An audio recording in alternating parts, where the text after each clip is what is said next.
Это Kido V65 V3, клавиатура, с которой началась моя любовь к металлу. Полноценный алюминиевый корпус и строгий ретро-стиль создают ощущение премиального устройства, которое весит как настоящий слиток.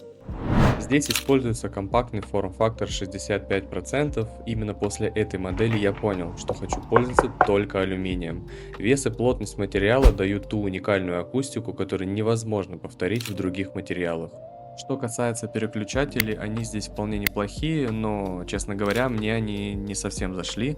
Впрочем, как база из коробки, они работают достойно, а для энтузиастов это отличный повод для будущего кастома. На мой взгляд, для первого знакомства с тяжелыми алюминиевыми клавиатурами это, пожалуй, лучший вариант.